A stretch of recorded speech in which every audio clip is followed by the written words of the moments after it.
welcome to the part 2 video of the 5 kilowatt diesel air heater.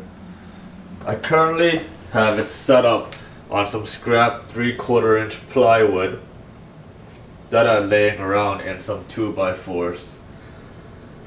As you can see underneath the exhaust pipe, it is barely touching the plywood, so I placed a scrap piece of aluminum flashing to deflect some of the heat. The current weather today is around 20 degrees Fahrenheit, and this unit will be tested inside my shed, so we'll see how well it works.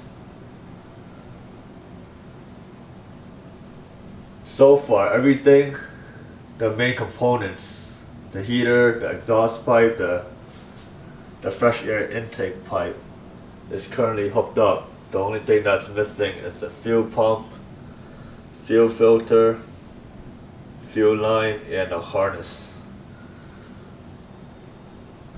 Also, for those of you wondering how compact or big this unit is, let me show you real quick.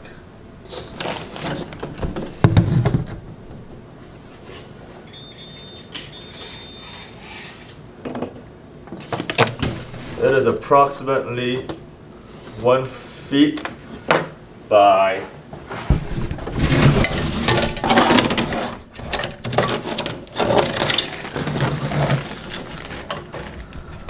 1 feet by 16 inches.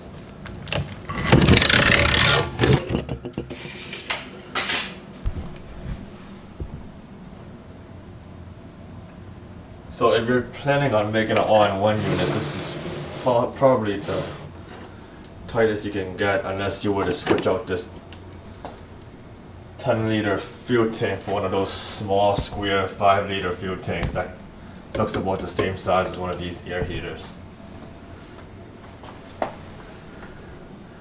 Almost forgot. The height of the unit is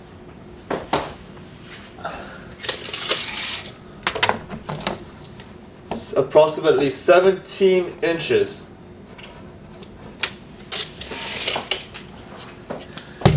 So the total dimension comes to 1 feet deep by 16-inch wide and 17 inches tall to this piece of wood right here.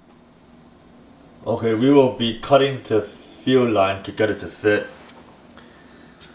The black rubber hose that it comes with actually goes over the barb fittings, like so. And then the smaller diameter plastic poly pipe that it comes with goes right inside the hose.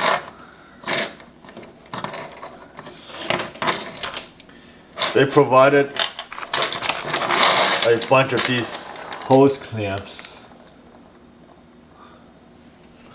I would need a total of 4 lengths of this black hose. The easiest way to cut a piece of rubber hose is honestly using one of these hose cutters, but if you don't have one, you can just use the regular pair of scissors or a knife. But this leaves a very clean cut.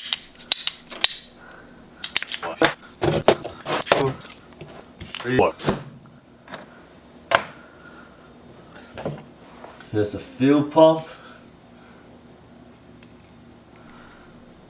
I think the fuel pump has been tested because you could smell the diesel, and as you can see, there's some diesel fuel on my finger.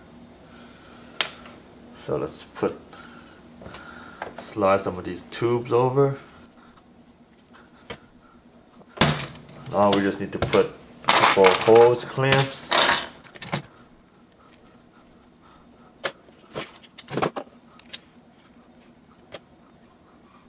One, 2,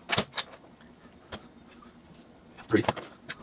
I'll slide another one over for the plastic hose I'll be using.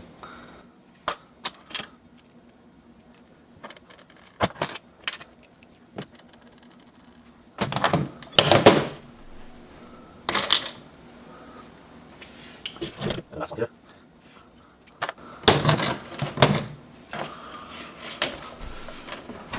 the plastic tube, you might want to mark how much that plastic tube will go into the rubber hose.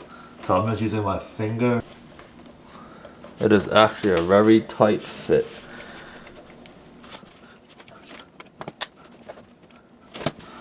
And I'll just slide this clamp over it.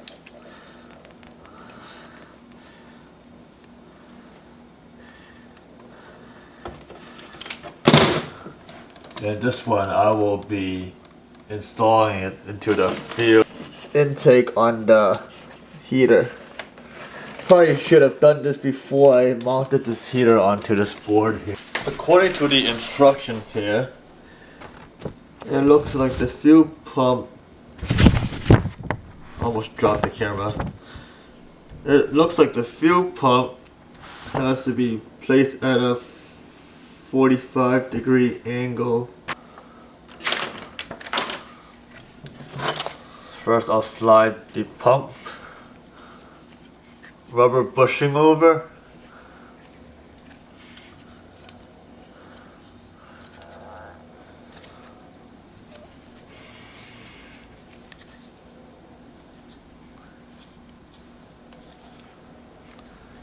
And get that mounted onto the piece of wood that I have.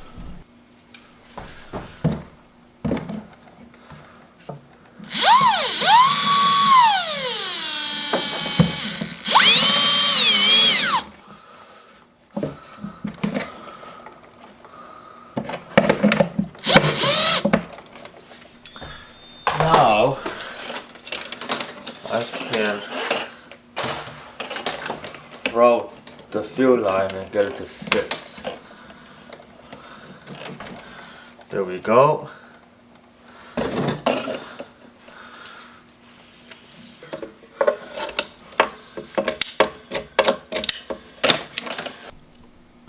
I made a mistake and cut it to fit on the input side of the pump.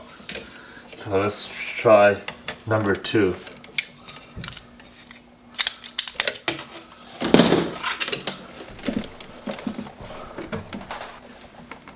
I don't really like this hose, this plastic piping, so I will be switching it on to rubber fuel line. This will be only used for testing purposes.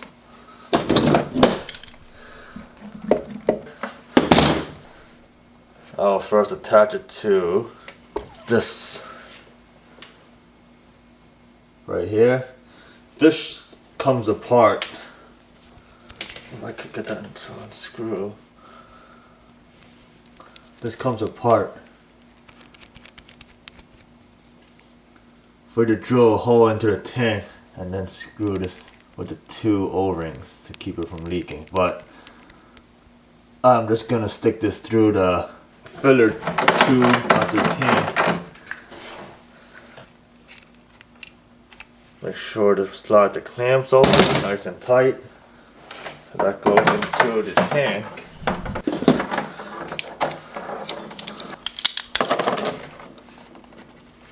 Not sure why they don't just give us a 5-foot, 10-foot piece of this rubber hose. They're pretty inexpensive to purchase. You can get a 10-foot piece for around $8 to $10 online. So now we have the wiring harness.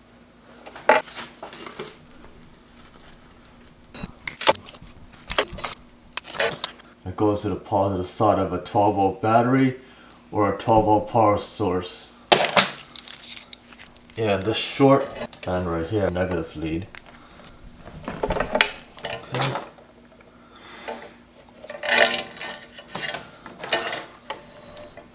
There's a rubber gasket inside this female connector here, so it looks like it's watertight in case you want to plug it in outside for exterior insulation.